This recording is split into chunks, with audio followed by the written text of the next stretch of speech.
श्रीकृष्ण परब्रह्मणे नमः। ओम शुक्लांबरधरं विष्णुं शशिवर्णं चतुर्भुजं प्रसन्नवदनं ध्यायेत् सर्वविघ्नोपशान्तये। ओम अखण्डमण्डलाकारं व्याप्तं येन चराचरं तत्पदं दर्शितमेन तस्मै श्रीगुरवे नमः। ओम कृष्णं कमलपत्राक्षं पुण्यश्रवणकीर्तनं वासुदेवं जगद्योनिं नौमि नारायणं हरिम्। ओम व्यासाय विष्णुरूपाय व्यासरूपाय विष्णवे नमो वै ब्रह्मनिधये वासिष्ठाय नमो नमः। ओम नारायणं नमस्कृत्य नरं चैव नरोत्तमं देवीं सरस्वतीं व्यासं ततो जयमुदीरयेत्। अथ ध्यानम्। ओम पार्थाय प्रतिबोधितां भगवता नारायणेन स्वयं व्यासेन ग्रथितां पुराणमुनिना मध्ये महाभारतम् अद्वैतामृतवर्षिणीं भगवतीम् अष्टादशाध्यायिनीम् अम्ब त्वामं स्वन्दधामि भगवद्गीते भवद्वेषिणीम्।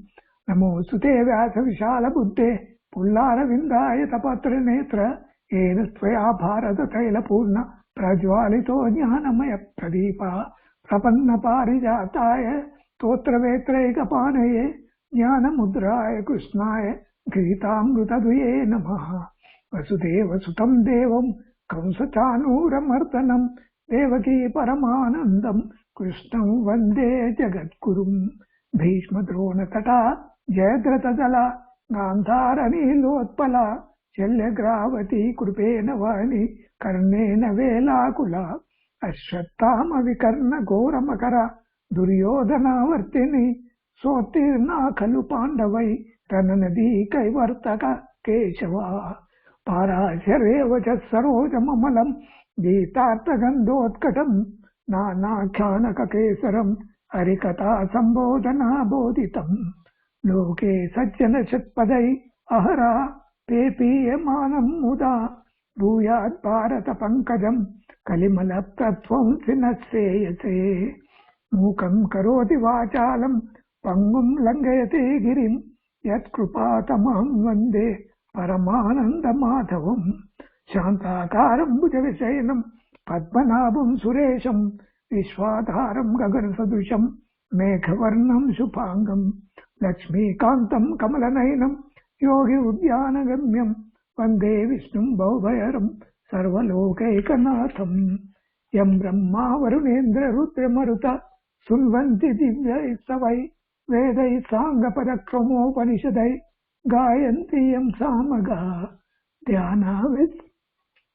ध्यानावस्थिततद्गतेन मनसा पश्यन्ति यं योगिनः यस्यान्तौ न विदुसुरासुरगणा। देवाय तस्मै नमः, देवाय तस्मै नमः।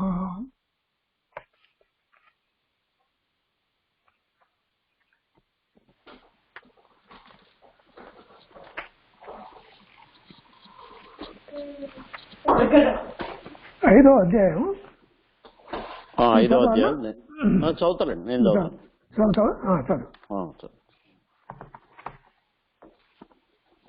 శ్లోకాలు చదవడమే కదా తాత్పర్యం అవసరం. ఉట్టి శ్లోకాలే చదవటం.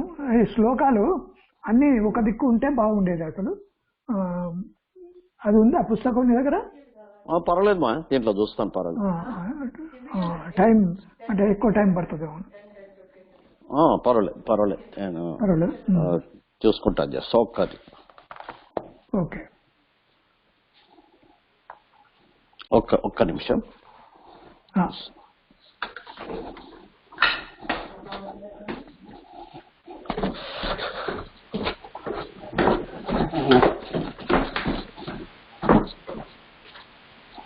అది ఏం లేదు, అది అక్కడ ఉంది, అది కొంచెం డిస్టర్బ్ చేస్తుందని. లేకపోతే నేను చదవాలా? లేదు మా, తీసిన ఓపెన్ కిందికి వచ్చిన, రూమ్ లోకి వచ్చిన.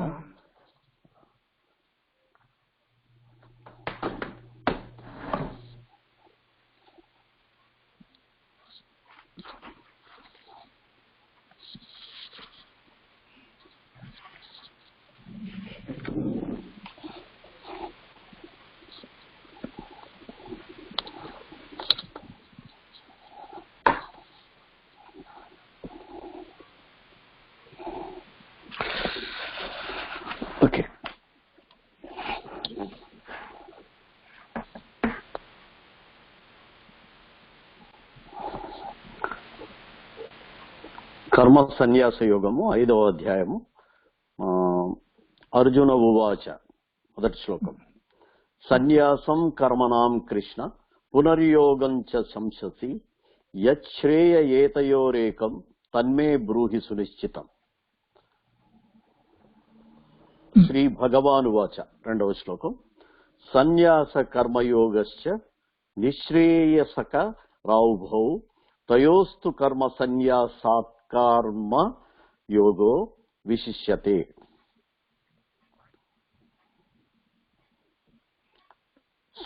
మళ్ళీ చదువుతున్నా. సన్యాస కర్మయోగశ్చ నిశ్రేయసకరావుభౌ తయోస్తు కర్మ సన్యాసాత్ కర్మయోగో విశిష్యతే.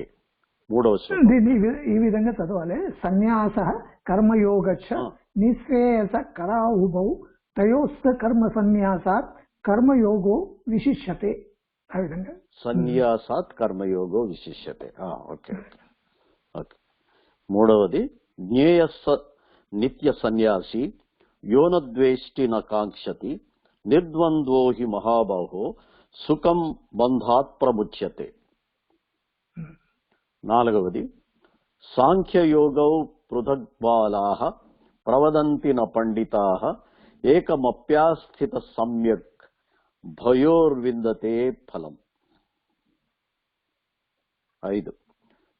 యత్ సాంఖ్యై ప్రాప్యతే స్థానం తద్యోగైరపి గమ్యతే ఏకం సాంఖ్యం చ యోగం చ య పశ్యతి స పశ్యతి. 6.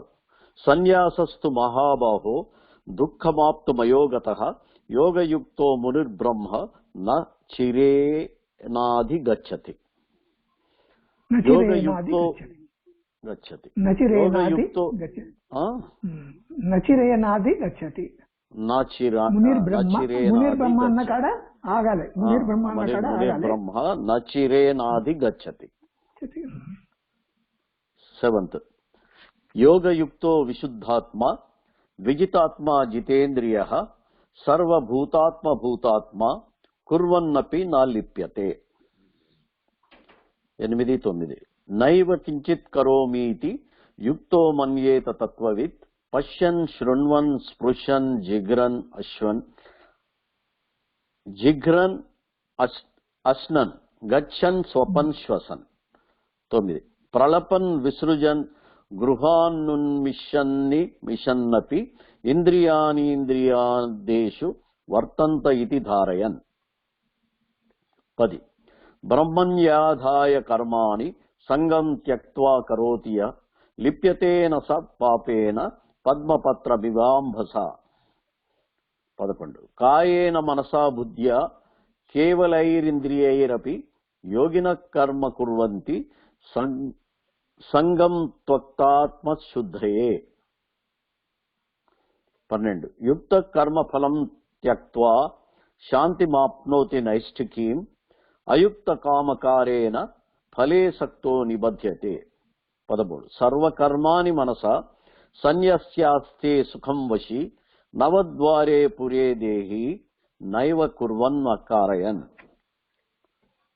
న కర్తృత్వం న కర్మాణి లోకస్య సృజతి ప్రభుః న కర్మ ఫల సంయోగం స్వభావస్తు ప్రవర్తతే. 15. నాదత్తే కస్యచిత్ పాపం నచైవ సుకృతం విభుః అజ్ఞానేనావృతం జ్ఞానం తేన ముహ్యంతి జంతవః. జ్ఞానేన తు తదజ్ఞానం యేషాం నాశితమాత్మనః తేషామాదిత్యవజ్ఞానం ప్రకాశయతి తత్పరం. 17. తద్బుద్ధయ తదాత్మాన సన్నిష్ఠాస్తత్పరాయణాః గచ్చంత్య పునరావృత్తిం జ్ఞాన నిర్ధూత కల్మషాః. 18. విద్యా వినయ సంపన్నే బ్రాహ్మణే గవిహస్తిని శుని చైవ శ్వపాకే చ పండితాః సమదర్శినః. ఇహైవ తైర్జిత సర్గో యేషాం సామ్యే స్థితం మనః నిర్దోషం హి సమం బ్రహ్మ తస్మాత్ బ్రహ్మణి తే స్థితాః. 19. 20. న ప్రహృష్యేత్ ప్రియం ప్రాప్య నోద్విజేత్ ప్రాప్య చాప్రియం స్థిరబుద్ధిరసమ్మూఢో బ్రహ్మ విద్బ్రహ్మణి స్థితః. 21 బాహ్యస్పర్శేష్వసక్తాత్మా విందత్యాత్మని యత్ సుఖం స బ్రహ్మ యోగయుక్తాత్మ సుఖమక్షయమశ్నుతే. 22 ఏహి సంస్పర్శజా భోగా దుఃఖయోనయ ఏవతే ఆద్యంతవన కౌంతేయ నతేషు రమతే బుధ. 23 శక్నోతి హైవ యస్సోఢుం ప్రాక్షరీర విమోక్షణాత్ కామక్రోధోద్భవ వేగం సయుక్త స సుఖీ నరః. యోంత సుఖోంతరారామ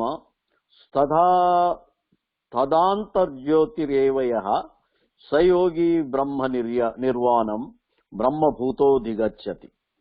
25 లభంతే బ్రహ్మ నిర్వాణమృషయః క్షీణకల్మషాః ఛిన్నద్వైధాయతాత్మానః సర్వభూతహితే రతాః. 26 కామక్రోధ వియుక్తానాం యతీనాం యతచేతసాం అభితో బ్రహ్మ నిర్వాణం వర్తతే విదితాత్మనాం. 27 స్పర్శాన్ కృత్వా బహిర్బాహ్యం ఇది ఎట్లా స్ప్లిట్ ఇది చుక్షై వాంతరే చుక్షై కూకు కాకు గుడి చక్షు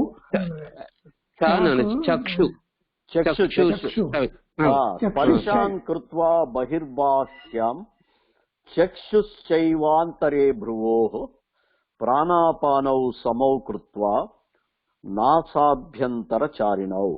28 యతేంద్రియ మనోబుద్ధి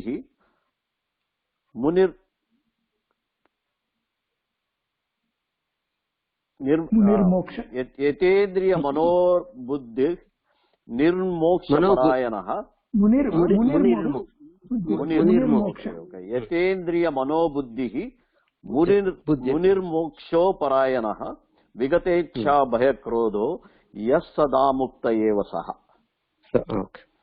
29 భోక్తారం యజ్ఞ తపసాం సర్వలోక మహేశ్వరం సౌహృదం సర్వభూతానాం జ్ఞాత్వా మాం శాంతి మృచ్చతి.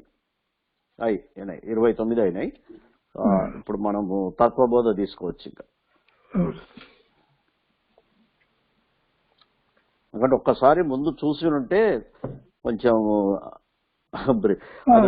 అంటే మనకు ఇంకోటి అది మనం వేరే బుక్స్ ఉన్నాయి కదా అవి గోరఖ్పూర్ ఉన్నాయి కదా దాంట్లో విడివిడిగా చాలా విడిగా మంచి స్పష్టంగా ఉన్నాయి. దాంట్లో మనకు క్లియర్ గా చదవటానికి వీలు ఉంటాయి. అది చేస్తా, అది డౌన్లోడ్ చేస్తా, నేను డౌన్లోడ్ చేసి చూస్తా. అది నేను చేయలేదు. తీసుకుందామా తత్వబోధ. అయితే దాంట్లో సుందర చైతన్య స్వామి దాంట్లో బాగున్నాయి, చాలా బాగానే ఉంది. అయితే అది చాలా విపులంగా ఉంది. విపులంగా మనం తర్వాత చూసుకుందాం. మనం దీంట్లో నేను చదివిన దాంట్లో ఏమన్నా ఇంకా స్పష్టీకరణ క్లారిఫికేషన్ కొంచెం ఇంకా క్లియర్ కావాలనుకుంటే నువ్వు చదివి చెప్తే అది బాగుంటది. ఇక్కడన్నా మనకు డౌట్స్ వచ్చినప్పుడు ఇది తీసుకుందాం. అదే అచ్చా, నిన్న తీసుకున్నది ఏంటంటే తత్వబోధ అన్నది జస్ట్ కొంచెం రివిజన్ చేద్దాం. అది తత్వబోధ అనేది వాసుదేవ గారు, శ్రీ వాసుదేవేంద్ర ఆయనే చెప్పాడు. ఇది యాక్చువల్గా శంకరాచార్య విరచితం. శంకరాచార్య గారు రచించింది. తత్వబోధ అనేది దీనికి ఎవరికి చెప్పాలి అంటే సాధన చతుష్ట సంపత్తి కలవాళ్లకు అధికారి, వాళ్ళ అధికారి, ఆ అధికార లక్షణాల గురించి సాధన చతుష్టయం అంటే ఏంటి అని మనం నిన్న తెలుసుకున్నాం. సాధన చతుష్టయం అంటే నిత్యానిత్య వస్తు వివేకము, తర్వాత వైరాగ్యం అంటే మూత్రార్థ ఫల భోగ విరాగ, శమాధి షట్క సంపత్తి, తర్వాత ముముక్షత్వం. ఇట్లా 4 లక్షణాలు చెప్పారన్నట్టు. నిత్యానిత్య వస్తు వివేకం గురించి తెలుసుకున్నాం. అది తర్వాత వైరాగ్యం గురించి తెలుసుకున్నాం. తర్వాత శమదమాది సంపత్తి గురించి తెలుసుకున్నాం. తర్వాత ముముక్షుత్వం గురించి తెలుసుకొని మొత్తం అధికారి యొక్క లక్షణాలన్నీ కూడా మనం ఒక టాపిక్ లో కంప్లీట్ చేసుకున్నాం. రెండో ఆత్మతత్వ వివేకంలో తత్వ వివేకం అంటే ఏంటి అనేది తెలుసుకున్నాం. ఆత్మ అంటే ఏమిటి అని తెలుసుకున్నాం. తర్వాత స్థూల సూక్ష్మ కారణ శరీర వ్యతిరేకం దాన్ని ఆత్మని అనుకొని తర్వాత ఒక్కొక్క దాన్ని స్థూల శరీరము, సూక్ష్మ శరీరము, తర్వాత కారణ శరీరం గురించి కూడా తెలుసుకున్నాం. మనం ఇది మళ్ళీ రిపీట్ చేయాల్సిన అవసరం లేదు కదా. లేదు. తర్వాత మనకు ఈ జ్ఞానేంద్రియాలు, కర్మేంద్రియాలు, వాటి యొక్క దేవతలు, వీటి గురించి కూడా తెలుసుకున్నాం.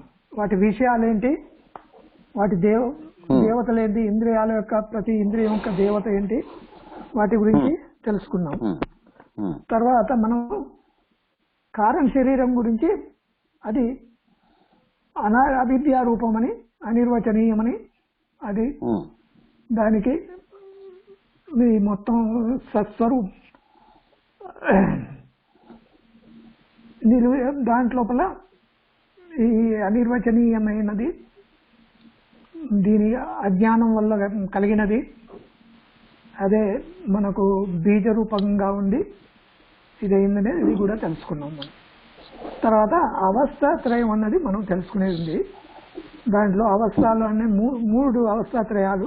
అవస్థాత్రయాలు ఏంటంటే 3 అవస్థలు ఉన్నాయి. 3 దాంట్లో జాగ్రత్త, స్వప్న, సుషుప్తి. అంటే జాగ్రత్త అవస్థ అంటే ఏంటి అంటే దానికి చెప్పాడు ఏంటంటే ఏదైతే జ్ఞానేంద్రియాలతోని శబ్ద స్పర్శ రూప రసగంధాలు ఏదైతే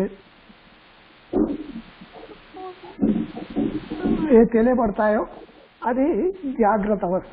మన ఇంద్రియాలతోనే తెలియబడేది, మొత్తం జగత్తును తెలుసుకునేది జాగ్రత్త అవస్థ.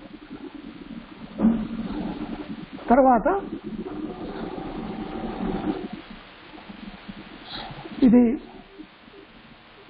దీని యొక్క ఒక్కొక్క దాని గురించి చెప్పాడు. స్థూల శరీరం గురించి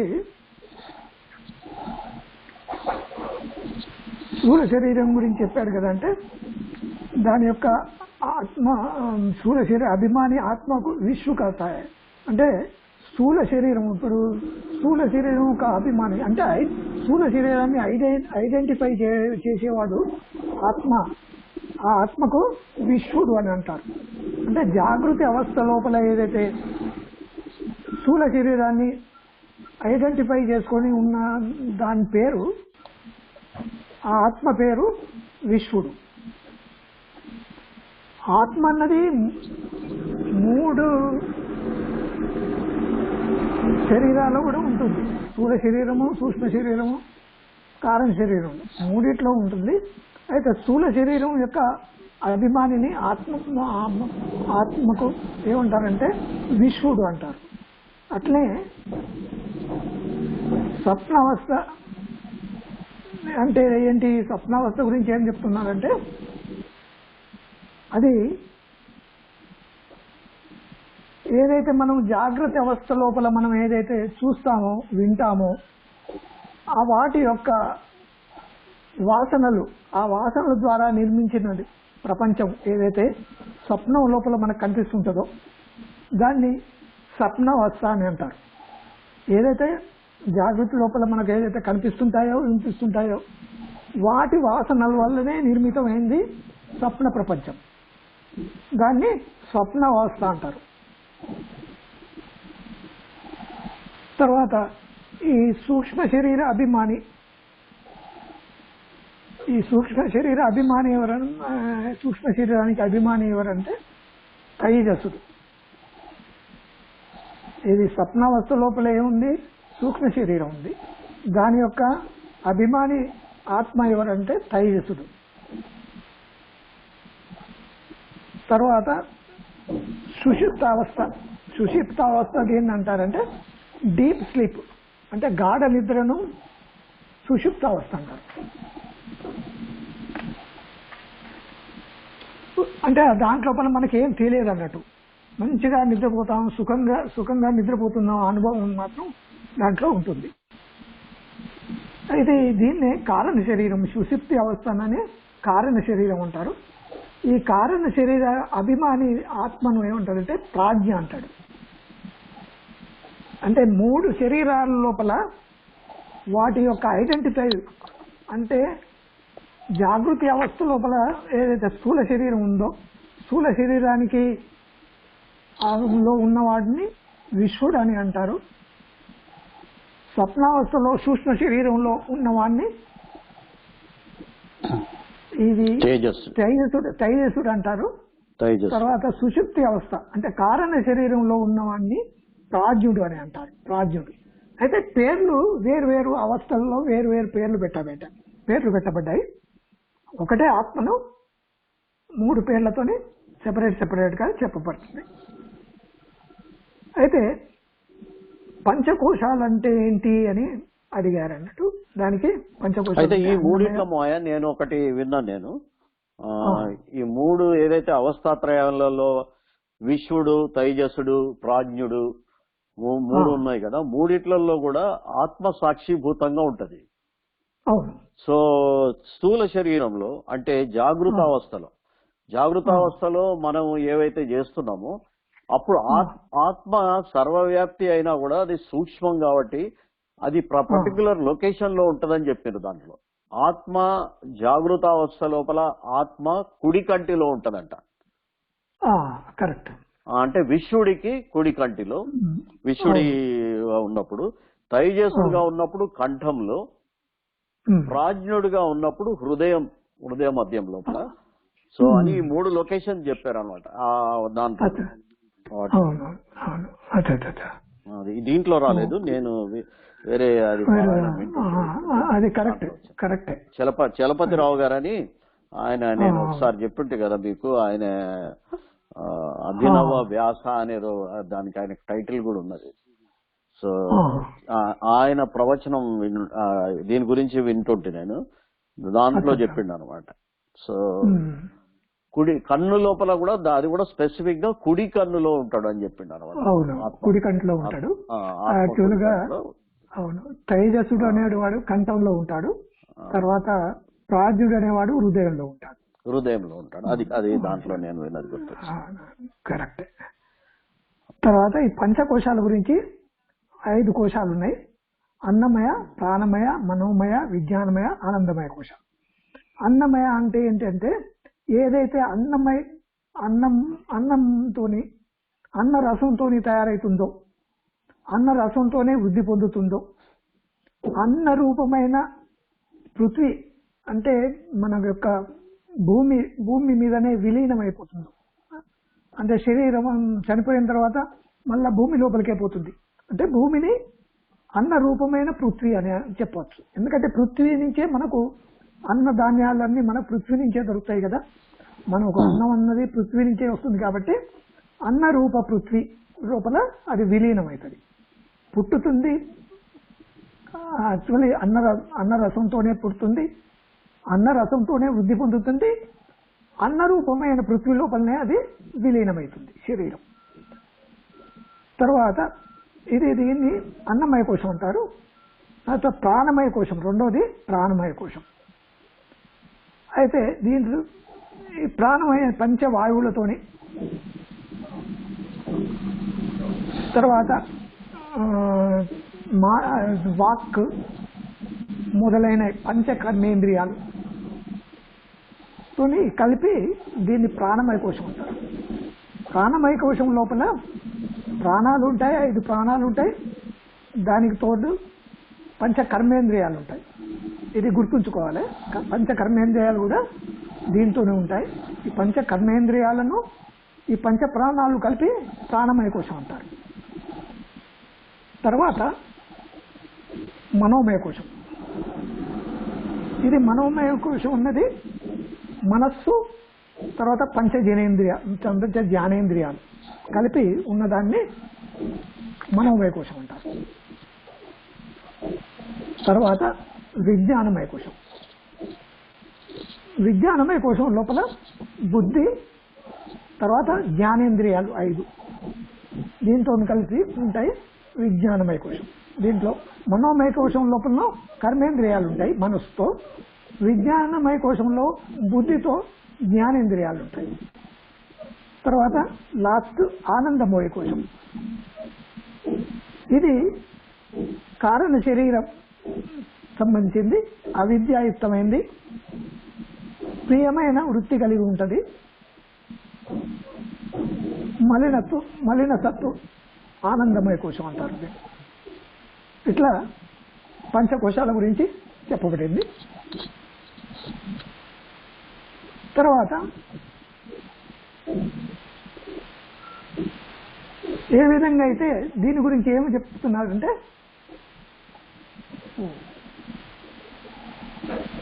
హలో వినపడుతుంది. అయితే ఈ మనోమయ కోశాలు అయితే అది మనం వేరే వస్తువులు బయటకు ఎట్లయితే వస్తువులు మనం చూస్తున్నామో, ఏ విధంగా భిన్నంగా మనం చూస్తున్నామో, అదే విధంగా మన శరీరంలో ప్రాణాలు, మనస్సు, బుద్ధి, దీని యొక్క జ్ఞానం మనం తెలుసుకుంటున్నాం. కాబట్టి ఇది పంచకోశాలన్నవి నాతో తెలియబడుతున్నాయి. అయితే పంచకోశాలన్నీ నాతో తెలియబడుతున్నాయి కాబట్టి ఈ పంచకోశాలన్నవి ఆత్మ కాదు. అంటే ఈ పంచకోశాలను తెలుసుకునే ఆత్మ వేరే అని దీంట్లో మనకు క్లియర్గా, ఎట్లయితే మనము మన శరీరము, మన ఇల్లు, మన వస్తువులు, ఏదైతే ప్రతి వస్తువుకు నాది అనుకుంటాం. ఏదైనా వస్తువు అయినా, ఏదైనా చూసే దృశ్యమైనా, ఏదైనా నాది అనుకుంటాం. అంటే నాది అన్నప్పుడు నాకన్నా వేరు, నా శరీరము అంటే శరీరం వేరు, నేను వేరు. అట్లనే పంచకోశాలన్నీ నేను దాన్ని గ్రహిస్తున్నాను. కాబట్టి పంచకోశాలు ఏదైతే ఉందో అది నాతో తెలియబడుతుంది. కాబట్టి ఆ విషయాలు పంచకోశాలన్నీ నాకన్నా భిన్నం, నేను ఆత్మను, అవి నాతో తెలియబడుతున్నాయి. అంటే పంచకోశాలకు అతీతమైన వాడిని నేను అది. అయితే ఆత్మ అన్నది ఏంటి అంటే దాని యొక్క సచ్చితానందం అన్నదాన్ని గురించి, దాని యొక్క తత్వం ఏంటి, సచ్చితానందం అంటే ఒక్కొక్క దాని గురించి ఏంటి అంటే, సాత్వికం అంటే సత్ అంటే దేన్ని అంటున్నారంటే అది 3 కాలాల్లో మారనిది. అది ఎప్పుడు కూడా 3 కాలాల్లో అంటే వర్తమాన, భవిష్యత్, భూతకాలం, ఈ 3 కాలాల లోపల కూడా మారనిది సత్యం. దాన్ని సత్యంగా పెడతారు. చిత్ అంటే ఏంటి అంటే అబ్సల్యూట్ నాలెడ్జ్ అంటే ఎరుక, జ్ఞానం అన్నది అది చైతన్య స్వరూపం అంటారు, జ్ఞానం అంటారు, సచ్చిత్. తర్వాత ఆనంద్ అంటే సుఖ స్వరూపం, అబ్సల్యూట్ హ్యాపీనెస్ అంటే పరమానందం, పరం ఆనందం, సచ్చిదానందం అని మనకు చెప్తుంటారు. ఆత్మ యొక్క స్వరూపం అన్నది సచ్చిదానంద స్వరూపం. ఈ విధంగా మనం ఇది రెండో టాపిక్ అయిపోయింది. రెండో టాపిక్ మనం ఏమని చెప్పుకున్నాం? రెండో టాపిక్ ఆత్మతత్వ వివేకం. అంటే ఇది ఆత్మతత్వ వివేకం అన్నట్టు. మనం ఆత్మను ఏదంటే ఇవన్నీ తెలుసుకునే వాడిగా, అంటే పంచకోశాలను మనం తెలుసుకునేవాడిగా, వేరుగా ఆత్మగా సెపరేట్ అని మనం తెలుసుకున్నాం. అంటే ఎప్పుడైతే మనం వేరే విషయాల గురించి జ్ఞానం కలుగుతుందో అంటే జ్ఞానం తెలుసుకునేవాడు వేరే అవుతాడు, జ్ఞానం ఏదైతే మనం తీసుకుంటున్న విషయం వేరైపోతుంది. అందుకొరకు ఈ శరీరం లోపల ఉన్న 3 శరీరాల గురించి తెలుసుకున్నాము, పంచకోశాల గురించి తెలుసుకున్నాము. కాబట్టి ఈ శరీరాల కన్నా, ఈ పంచకోశాల కన్నా భిన్నమైన వాడిగా ఆత్మగా అని మనం తెలుసుకున్నాం. ఇది ఆత్మ వివేకం అన్నట్టు. తర్వాత ఇప్పుడు యొక్క ఉత్పత్తి గురించి చెప్తున్నాడు. 3వ టాపిక్ అన్నది జగత్ ఉత్పత్తి. అయితే దీని లోపల 24 తత్వాలు ఉన్నాయి. 24 తత్వాలు కూడిన దాని గురించి మనం 24 తత్వాలు సూక్ష్మ శరీరం గురించి మనం అనుకున్నాం కదా ఇదివరకు. ఆ వాటి గురించి ఎక్స్ప్లెయిన్ చేస్తున్నాడు. అయితే బ్రహ్మ అన్నది ఫస్ట్, పరబ్రహ్మ అనేది ఫస్ట్. ఆ సత్వ రజ తమో గుణాత్మిక మాయ, దాంట్లో మాయ అన్నది ఏర్పడింది. బ్రహ్మాశ్రయం లోపల మాయ అన్నది ఏర్పడింది. మాయ వల్ల ఏమైందంటే త్రిగుణాత్మకమైంది మాయ. అంటే దాంట్లోపల సత్వ రజ తమ అని 3 గుణాలు. మాయ అంటే త్రిగుణాత్మక మాయ అంటారు. అది 3 గుణాలు ఉంటాయి. అయితే దాని లోపల మాయ నుంచి ఆకాశం పుట్టింది ఫస్ట్. ఆకాశం నుంచి వాయువు నుంచి అగ్ని, అగ్ని నుంచి నీరు నుంచి పృథ్వీ. ఈ విధంగా 5 భూతాలు ఏర్పడ్డాయి, పంచభూతాలు. తర్వాత ఈ పంచభూతాలలో ఆకాశం యొక్క సాత్విక అంశం నుండి శ్రోత్రేంద్రియం అంటే చెవులు ఉత్పత్తి అయింది.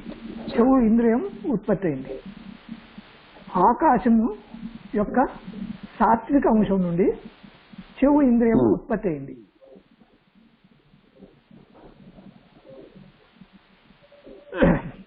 తర్వాత వాయువు సాత్విక అంశం నుండి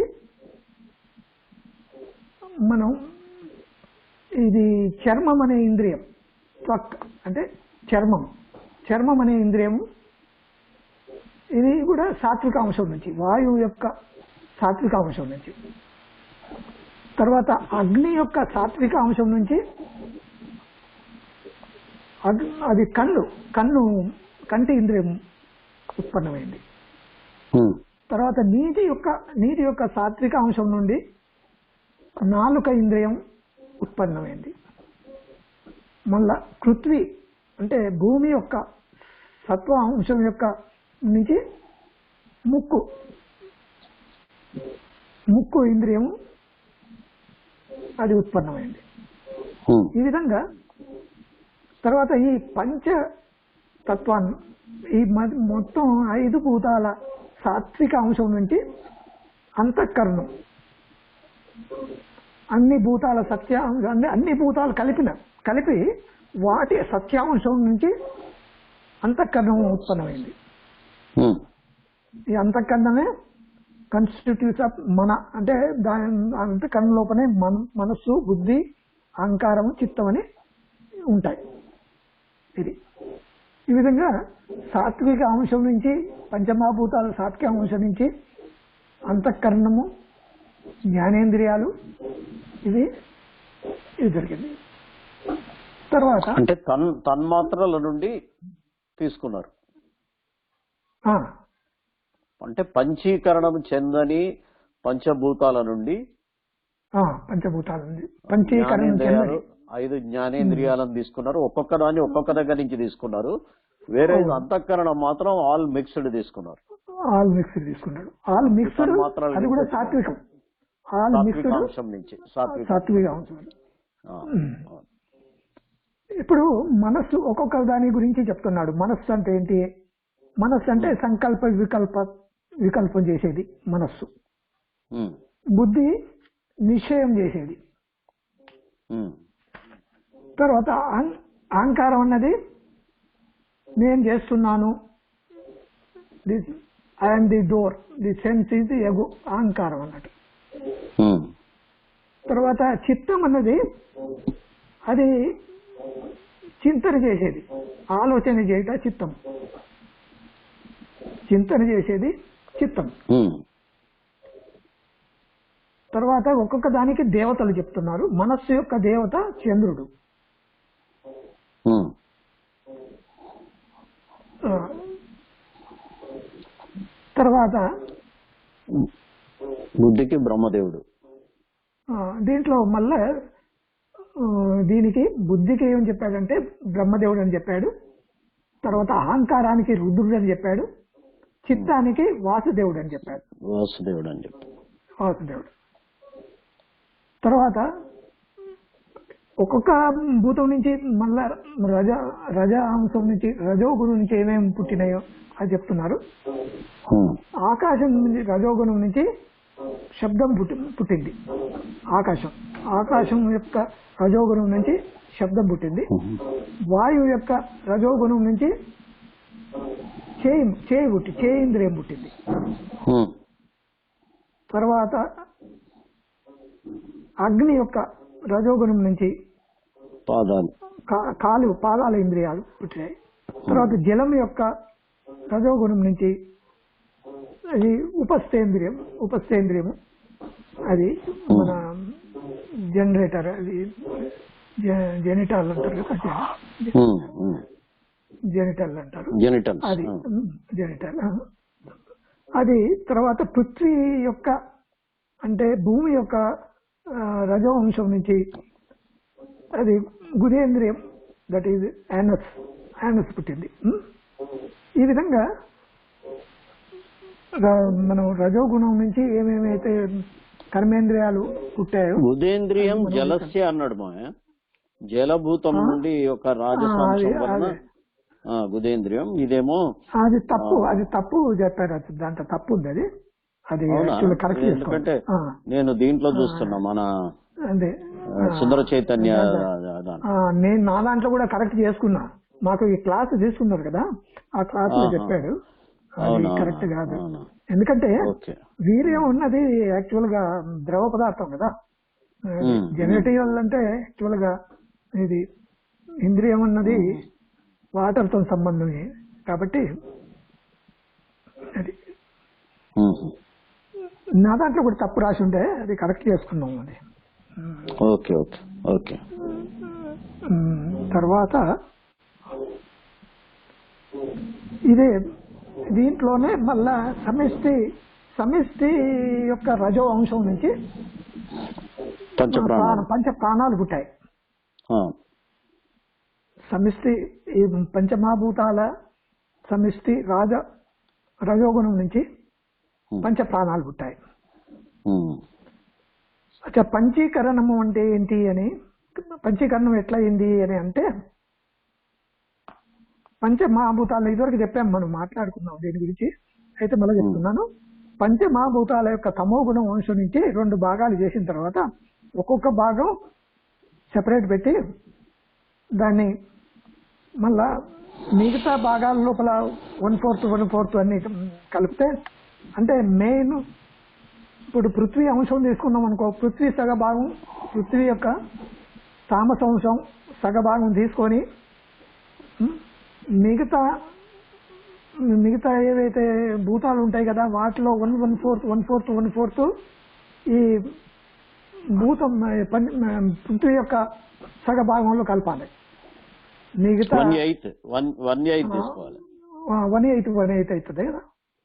ఇక్కడ సింపుల్ గా ఇచ్చాడు మా దీంట్లో సుందర చైతన్య దాంట్లో. ఇప్పుడు మీరు ఆకాశాన్ని తీసుకున్నారనుకోండి, ఆకాశంలో హాఫ్ ఆకాశం ఉంటది, 1/8 గాలి ఉంటది, 1/8 అగ్ని ఉంటది, 1/8 నీరు ఉంటది, 1/8 భూమి ఉంటది. అవును, కరెక్ట్. వాయువు తీసుకుంటే హాఫ్ వాయువు ఉంటది, 1/8 ఆకాశం ఉంటది, 1/8 అగ్ని ఉంటది, 1/8 నీరు ఉంటది, 1/8 భూమి ఉంటది. అగ్ని తీసుకుంటే హాఫ్ అగ్ని ఉంటది, 1/8 గాలి ఉంటది, 1/8 ఆకాశం ఉంటది, 1/8 నీరు ఉంటది, 1/8 భూమి ఉంటది. అట్లానే జలము, పృథ్వీ కూడా. సో ఏది తీసుకుంటే అది హాఫ్ ఉంటాయి, మిగతా అన్ని 1/8 ఉంటాయి. అది ఇక్కడ చిన్న టేబుల్ లాగా ఇచ్చింది. అవునవును. ఈ విధంగా పంచీకరణం, ఈ విధంగా ఉన్న పంచమహాభూతాలతోనే స్థూల శరీరం మనకు తయారవుతుంది. ఈ విధంగా మనకు స్థూల శరీరం తయారవుతుంది అని చెప్పబడింది. ఇది ఒకటి అయిపోయింది టాపిక్. ఇంకొకటి ఇప్పుడు 4th టాపిక్ ఏంటంటే జీవ బ్రహ్మక ఐక్యం, అంటే జీవ బ్రహ్మ ఐక్యము. ఇక్కడ పిండము బ్రహ్మాండము అని ఇచ్చిండు దీంట్లో. పిండం అంటే జీవుడు, బ్రహ్మాండం అంటే అదే బ్రహ్మ. కావచ్చు. పిండం బ్రహ్మాండం అంటే అదేనా? అంటే ఏవం పిండ బ్రహ్మాండ ఐక్య సంభూతం అంటే ఏవం పిండము బ్రహ్మాండము ఐక్యం సంభూతం సిద్ధం అవుతుంది అని చెప్పబడ్డాడు. అది పిండము బ్రహ్మాండం ఐక్యము అది అంటే there is a identity between the పిండాండ అండ్ బ్రహ్మాండ. That is microcosm and macrocosm. Macro అట్లా మైక్రో అట్లా మైక్రో. అయితే స్థూల శరీరాభిమాని అనేది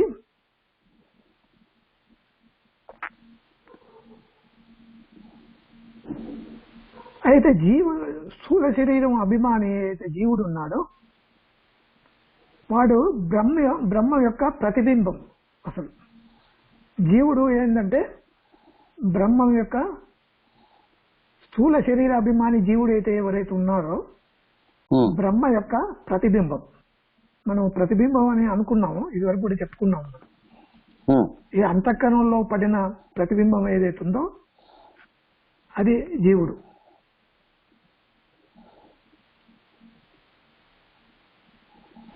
అయితే ఆ జీవుడే స్వభావంతో ఈశ్వరుని కన్నా భిన్నంగా అని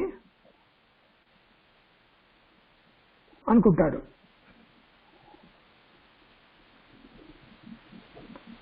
అంటే తాను స్థూల శరీరంతో తటాత్మమై కావటం వల్ల జీవుడైతాడు.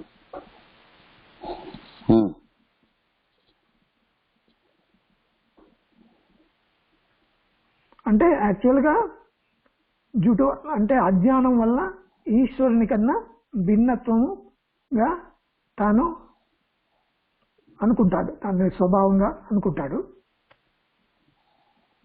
జ్ఞానం తెలిసిన తర్వాత ఈశ్వరుడు నేను ఒకటే అనే భావం కలుగుతుంది.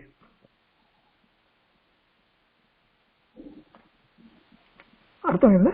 నేను కేవలం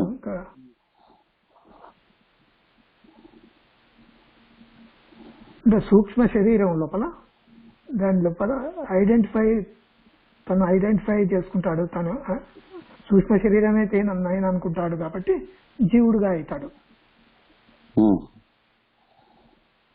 అది యాక్చువల్గా బ్రహ్మ యొక్క ప్రతిబింబం.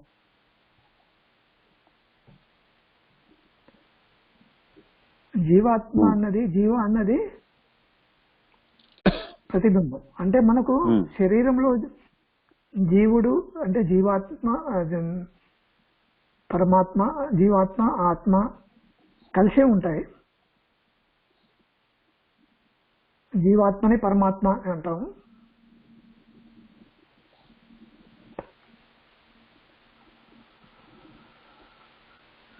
దీంట్లోపలనే మనకు 15వ అధ్యాయంలో దీని గురించే జీవాత్మ, పరమాత్మ, దానికి పరమేశ్వరుడు, మొదలైన పురుషోత్తముడు, ఇవన్నీ డిఫరెన్స్ చెప్పబడింది.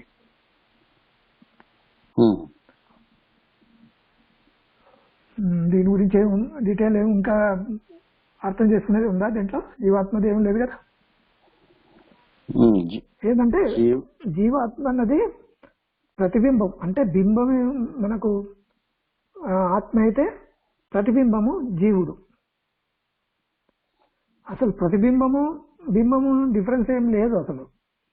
కానీ డిఫరెన్స్ అన్నది తన శరీరంతో తదాత్మ్యం కావటం వలన జీవుడుగా భేదంగా చూస్తున్నాడు. అల్పునిగా, దీనునిగా, చనిపోయేవానిగా ఆ విధంగా భావించుకుంటున్నాడు జీవుడు. అంటే మనం ఇట్లా తీసుకుంటే ఎగ్జాంపుల్, ఇప్పుడు మనం మిర్రర్ ఎదురుగా నిలబడ్డాం. ఓకే, మనం ఆత్మ అనుకోండి. మనం ఆత్మ. సూర్య కిరణాలు మన మీద పడి అవి రిఫ్లెక్ట్ చెంది అద్దంలో పడి అక్కడ ప్రతిబింబం ఏర్పడుతుంది. సో అద్దంలో కనబడే ప్రతిబింబం జీవుడు. అంటే స్థూల సూక్ష్మ కారణ శరీరాలు అవన్నీ అద్దంలో. యాక్చువల్ గా అయితే మన మీద పడి అది అక్కడ రిఫ్లెక్ట్ అవుతుంది. అవును. కాంతి అనేది మన మీద పడి రిఫ్లెక్ట్ అయ్యి అద్దంలో మన ప్రతిబింబం కనబడుతుంది. అవును. సో ప్రతిబింబం అంటే అట్లానే లోపల ఆత్మ అనేది బింబం ఉండి ఈ ఆత్మ యొక్క రిఫ్లెక్షన్ స్థూల శరీరం మీద, సూక్ష్మ శరీరం మీద, కారణ శరీరాల మీద పడి అక్కడ ప్రతిబింబాలు ఏర్పడుతున్నాయి. అవి ప్రతిబింబ చైతన్యం. కాబట్టి 3 అవస్థలలో మనం తీసుకుంటే జాగృతి అవస్థ, స్థూల శరీరం ఏదైతే అక్కడ యాక్టివ్ ఉంటుందో అప్పుడు మన ప్రతిబింబం మనం చెప్పుకున్నాం. ఇప్పుడు విశ్వడు ప్రతిబింబం అయిపోయి అక్కడ అదవుతున్నాడు. అట్లానే ఇక్కడ తైజస్సుడు మన సూక్ష్మ శరీరం లోపల. సో అవన్నీ ప్రతిబింబాలు. బట్ యాక్చువల్ బింబం ఏంటిది అంటే లోపల ఉన్న ఆత్మ ఈజ్ బింబం, మిగతా అన్ని ప్రతిబింబాలు. సో అయితే ఈ ఆత్మకు కూడా ఎక్కడి నుంచి వస్తుంది? మరి ఆ వెలుతురు అన్నాం మనం. ఇప్పుడు వెలుతురు ఎక్కడి నుంచి వస్తుంది? అదే పరబ్రహ్మ. అవును, ఆత్మ అన్నది దాని స్వయం ప్రకాశం కదా. ఆత్మ స్వయం ప్రకాశం. అది పరబ్రహ్మ కూడా అవసరం లేదా అక్కడ? అయితే మనకు అక్కడ బ్రహ్మ అన్న ఆత్మ అన్న ఒకటే మనకు తీసుకోవచ్చు. ఎందుకంటే ఆత్మ అన్నది మొత్తం ప్రకాశమైంది, సెల్ఫ్ ఇల్యూమినేటెడ్. ప్రకాశము ఎట్లా అంటే దీన్ని ఈ విధంగా తీసుకోవచ్చు కదా. అంటే ఒక క్రిస్టల్ ఉందనుకో, ఒక క్రిస్టల్ లోపల ఏదైతే ప్రకాశం పడుతుందో ఆ ప్రకాశం పడి దాంట్లో ఏదైతే ప్రతిబింబం ఏర్పడుతుందో అది ఆ ప్రతిబింబం అన్నది అది ఆ వస్తువుకు తదాత్మ్యమై అది వేరే అనుకుంటుంది. దాంట్లో ప్రకాశం ఏదైతే ఉందో ఆత్మ ప్రకాశం, ఆత్మ చైతన్యం, అదేమనుకుంటుంది? అది ఆ శరీరానికే లిమిట్ అయిపోతుంది. సూక్ష్మ శరీరానికి, స్థూల శరీరానికి, సూక్ష్మ కారణ శరీరానికి సీమితమై దానికి అది అనుకుంటుంది. కానీ తన యొక్క మూలం ఎక్కడ? అసలు బింబం నుంచే వచ్చింది కదా. ప్రకాశం ఎక్కడి నుంచి వచ్చింది? బింబం నుంచే ప్రకాశం వచ్చింది. అయితే అది అజ్ఞానం వల్ల ఏమనుకుంటుంది? తను ఆ పరిమితమే ఆ సూక్ష్మ శరీరానికి, స్థూల శరీరానికి, కారణ శరీరానికి సంబంధించిందే అంతనే పరిమితి చేసుకుంటుంది తనను. అందుకోసమే తన అల్పునిగా, తను మరణించేవాడిగా, తను అది విధంగా దాని యొక్క లక్షణాలన్నీ దాన్ని చేసుకుంటుంది అన్నట్టు. ప్రతిబింబాలనే బింబం అనుకుంటుంది. ప్రతిబింబాలే, ఆ ప్రతిబింబమే శరీరాలు అనుకుంటుంది. ఆ ప్రతిబింబం అన్నది అసలు ప్రతిబింబం అన్నది బింబం యొక్క ప్రతిబింబాలకు భేదం ఏం లేదు కదా. అసలు బింబ ప్రతిబింబాలకు ఏం భేదం లేదు. ఇప్పుడు అది ఉపాధి. ఇప్పుడు అద్దము ఒకవేళ నశిందనుకో, ఆ ప్రతిబింబం ఎక్కడికి పోతుంది? బింబంలో కలిసిపోతుంది. స్థూల సూక్ష్మ శరీరాలు ఇదేంటంటే అది ఎక్కడ పోతుంది? అది బింబంలో కలిసిపోతుంది.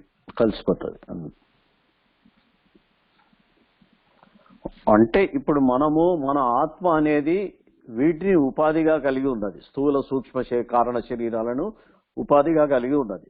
అట్లనే ఈశ్వరుడు మాయను ఉపాధిగా కలిగి ఉన్నాడు. మాయ ఆధీనంలో లేడు. మనది మాయను ఉపాధిగా, అంటే మాయతోటి మాయ ఉపాధిగా కలిగి, మాయ అన్నది ఉపాధిగా తను సృష్టిస్తున్నాడు. మాయ ఉపాధిగా తను ఉపయోగించుకుంటున్నాడు. ఆ ఉపాధిని ఉపయోగించుకుంటున్నాడు. తను స్వతంత్రుడు. జీవుడు స్వతంత్రుడు కాదు. జీవుడు అజ్ఞానంతోనే పరతంత్రుడు. కానీ ఈశ్వరుడు జ్ఞానంతోనే స్వతంత్రుడు. ఆయన మాయను ఉపయోగించుకొని నిర్మాణం చేస్తున్నాడు సృష్టి. అట్లా డిఫరెన్స్.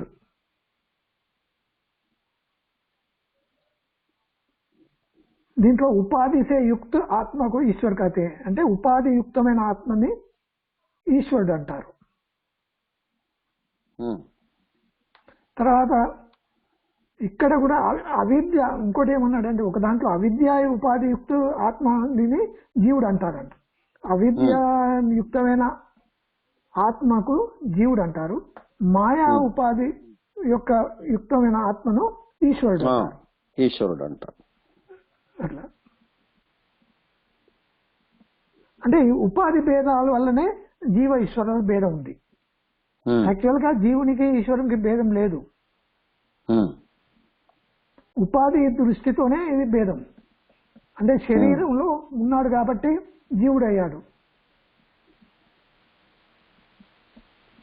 శరీరంలో ఉన్నాడు,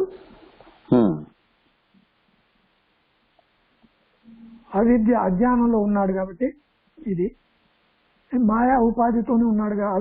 దీంట్లో అవిద్య అంటాడు. అవిద్యతోనే ఉన్నాడు కాబట్టి ఆత్మను జీవుడు అంటారు. మాయాతోని ఉన్నాడు కాబట్టి ఆత్మకు ఈయన కూడా ఆత్మనే, ఆయన కూడా ఆత్మనే. ఈ ఆత్మలో భేదం ఎందుకు వచ్చిందంటే ఈ ఉపాధుల వల్ల భేదం వచ్చింది. ఉపాధులు అంటే ఏంటి? శరీరాలు. ఇప్పుడు మా ఉపాధి చిన్న శరీరం, పెద్ద శరీరం, ఇది బ్రహ్మాండం అన్నది ఆయన శరీరం. అట్లా ఆ విధంగా దీంతో డిఫరెన్స్ ఉంది.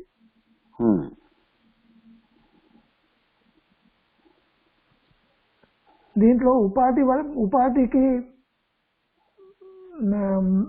మమేకమై ఉన్నాడు జీవుడు, ఉపాధికి బద్ధుడై ఉన్నాడు ఈశ్వరుడు. ఉపాధికి ఆయనకు ఉపాధి అధీనంలో ఉంది. ఈశ్వరుని అధీనంలో ఉపాధి ఉంది. అట్లా అంటే మెయిన్ అడ్డు ఏంటంటే ఇక్కడ మెయిన్ ఈశ్వరుడు ఈ జీవాత్మ ఐక్యం కావాలంటే అవిద్య తొలగిపోవాలి. అవిద్య అనేదే పెద్ద అడ్డు. అవును. ఎప్పుడైతే అవిద్య తొలగిపోతుందో అప్పుడు జీవ ఈశ్వర ఐక్యం అవుతుంది. జీవాత్మ అండ్ ఈశ్వర. ఎప్పటి వరకైతే జన్మం అన్న సంసారం నివృత్తి కాదో అప్పటి వరకు ఈశ్వర భేద అన్నది దృష్టి అన్నది అది మన పర్స్పెక్టివ్ కదా, అది మన పాయింట్ ఆఫ్ వ్యూలో ఆ భేదం ఉంటూనే ఉంటది. ఎప్పుడైతే మనకు జ్ఞానం కలుగుతుందో అప్పుడు అది పోతుంది.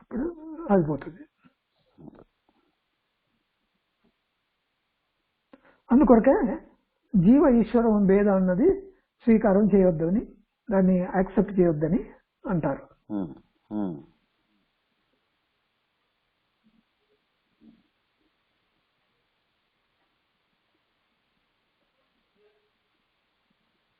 నేను ఇది ఒక్కసారి వ్యాఖ్య చదువుతామా ఇక్కడ. అవిద్యోపాధి సన్ ఆత్మ జీవ ఇత్యుచ్యతే అంటే అవిద్యోపాధి కలిగిన ఆత్మయే జీవుడు అనబడుచున్నాడు. వ్యాఖ్య: అజ్ఞానమును ఉపాధిగా కలిగి చరించువాడు జీవుడు. ఇతడు ఒక్క శరీరమునకే పరిమితుడు, మాయకు లొంగినవాడు. జీవునికి బంధం ఉన్నదా? ఉన్నట్లయితే అది యథార్థమా కల్పితమా? యథార్థమేనని ఒప్పుకొనినచో యథార్థమైనదంటే సత్యమైనది అని భావము కనుక సత్యమైనది నశించే అవకాశం లేదు. నశించకుండా ఉన్నది అంటే నీ స్వరూపమై ఉండాలి. వాస్తవానికి అజ్ఞానమే నీ స్వరూపమైనచో దుఃఖము నీ స్వభావమై ఉంటుంది. తన స్వభావం ఎప్పుడూ తనను కష్టపెట్టదు కనుక దుఃఖము కలిగినప్పుడు నీవు హాయిగా ఉండగలగాలి.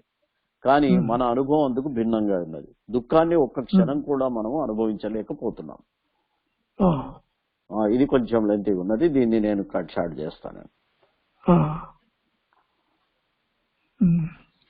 ద్వైతం అనున్నది అజ్ఞాన జనితమనియు దుఃఖ స్వరూపమనియు స్మృతి అందించుకొని వైరాగ్యం చేత ఇచ్చా విషయముల నుండి మనస్సును వెనుకకు మరలించవలెను.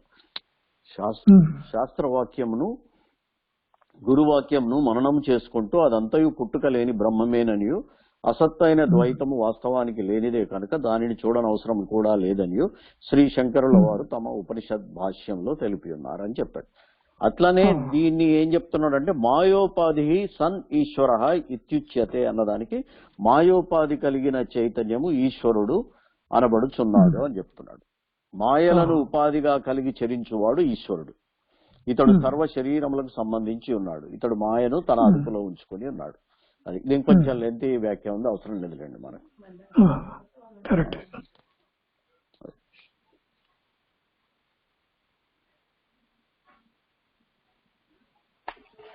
ఎంతవరకైతే ఉపాధి భేదం వలన ఎంతవరకు ఉపాధి భేదం వలన జీవుడు వేరు ఈశ్వరుడు వేరు అనేది భావము నిలిచి ఉండునో అంతవరకు జనన మరణ రూప సంసారము మిగిలియే ఉండును. ఇప్పుడు మీరు చెప్పింది అది.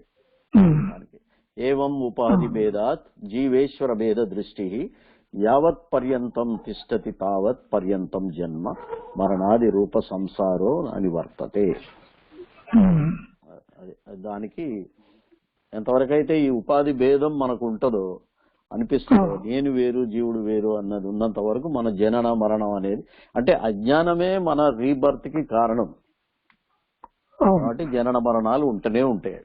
ఎప్పటి వరకైతే అది తొలగిపోదో అప్పటి వరకు అది ఉండాల్సిందే. చూడండి, టైం చూడండి మీరు. అయిపోయింది ఇది. దీంట్లో తత్వమసి ఒక వాక్యం ఇచ్చాడు, దాని గురించి చెప్పండి. మా వాక్యం తత్వమసి.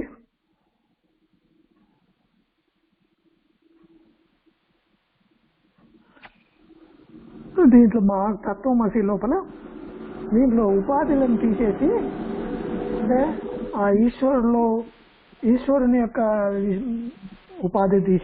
ఉపాధి తర్వాత జీవుని యొక్క ఉపాధులు తీసేసిన తర్వాత ఉన్న మిగతాది ఆత్మతత్వం అన్నది సేమ్. అందుకోసమే తత్వం అసి అని అంటారు. తత్ అంటే ఆ పరమేశ్వరుడు, త్వం అంటే నీవు, త్వం అసి అంటే అయి ఉన్నావు, నీవే అదే నువ్వే అయి ఉన్నావు, అంటే ఆ పరమేశ్వరుడే నీవు అయి ఉన్నావు. తత్వమసి ఇది దీని యొక్క మహావాక్యాన్ని ఒక అర్థం. ఈ విధంగా వాళ్ళు ఈ జ్ఞానంతో ఈ ఉపాధి భేదాలు తీసేసిన తర్వాత ఏదైతే ఆత్మతత్వం ఉందో, ఆత్మతత్వం అనేది ఒకటే కాబట్టి ఈశ్వరులో ఉన్న ఆత్మతత్వము జీవుల్లో ఉన్న ఆత్మతత్వం ఒకటే అని తత్వం అసి అని మహావాక్యము అది ఈ జ్ఞానాన్ని ప్రదర్శిస్తుంది. అర్థమైందా? తత్వమసి అన్నది అంటే ఆ పరమేశ్వరులో ఉన్న ఆత్మ,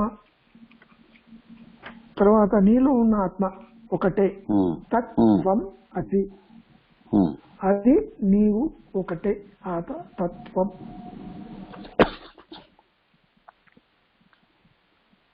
దాంట్లో ఏమి రాశాడు, దాంట్లో ఏం చెప్పాడు? దీంట్లో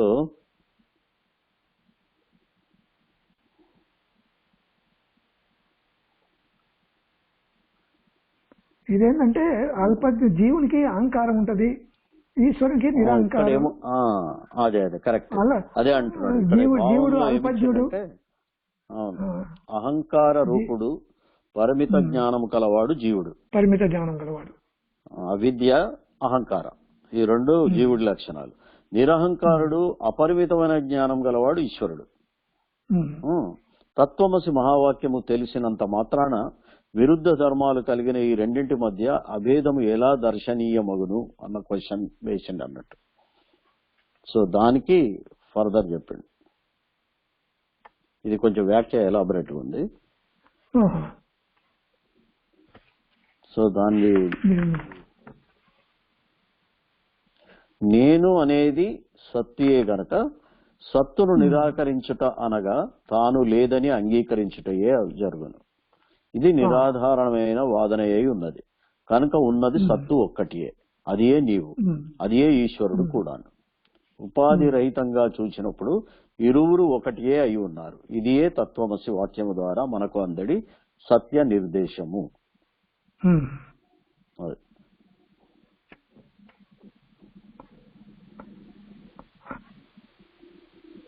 అదే తర్వాత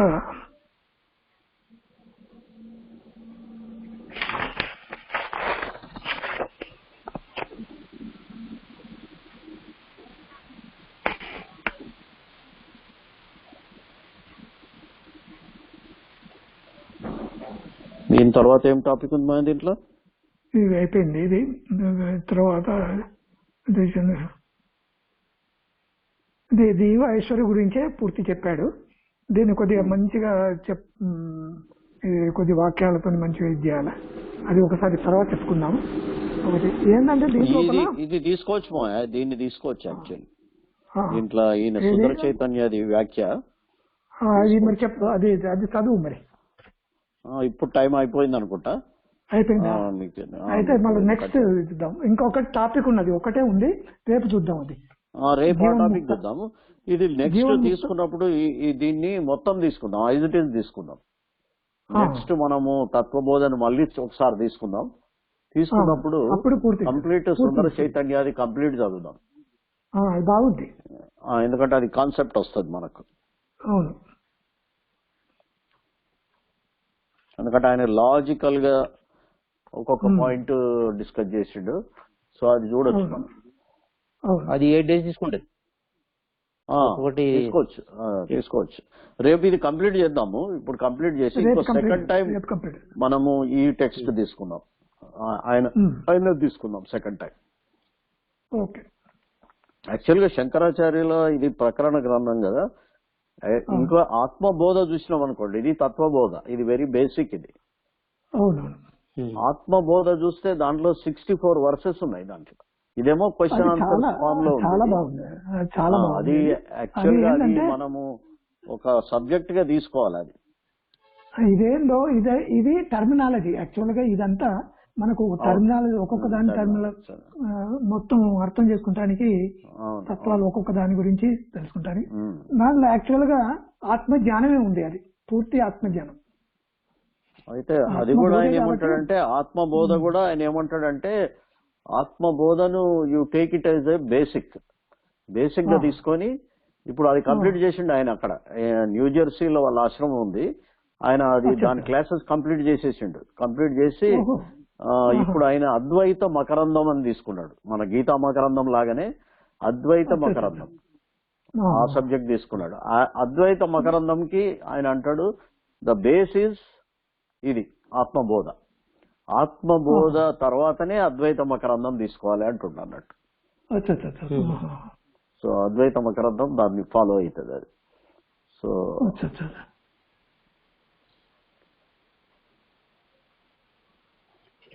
ఓకే, ఐ థింక్ రేపు ఇది కంప్లీట్ చేసుకొని నెక్స్ట్ చాప్టర్ తీసుకున్నాం రేపు. మరి రేపు అయిపోతుంది కదా, చిన్నగానే ఉంది కదా ఇంకా. రేపు అయిపోతుంది, రేపు చాలా చిన్నగా ఉంది. రేపు కంప్లీట్ చేసి మనం అది రేపు కంప్లీట్ చేసుకొని మనం యాక్చువల్ గా మనం 5వ అధ్యాయం స్టార్ట్ చేద్దాం. 5వ అధ్యాయం స్టార్ట్ చేద్దాం. ఓకే, రేపు ఇప్పుడు ఇది కదా గీతామాత్యం దాంట్లో 19-20 శ్లోకాలు ఉన్నది. 19-28 మనం చేసేది 19 తీస్తున్నా. గీతార్థం ధ్యాయతే నిత్యం కృత్వా కర్మాణి పూరిషః జీవన్ముక్తస్య విజ్ఞయో దేహంతే పరం పదం. ఎవడు గీతార్థమును నిత్యము చింతన చేయుచుండెను అతడు అనేక కర్మలను ఆచరించినను జీవన్ముక్తుడే అని చెప్పబడ్డాను. మరియు దేహ పతనానంతరము అతడు పరమాత్మ పదమును అనగా విదేహ కైవల్యమును పొందును. 20 శ్లోకం. గీతామాశ్రిత్య బహవం ఫుఫుజో జనకాదయ నిర్ధూత కల్మషాలోకే గీతా యతః పరం పదం. ఈ ప్రపంచంలో గీతను ఆశ్రయించి జనకాదులకు రాజులు అనేకులు పాపరహితులై పరమాత్మ పదమును పొందగలిగింది. హరే కృష్ణ. హరే కృష్ణ.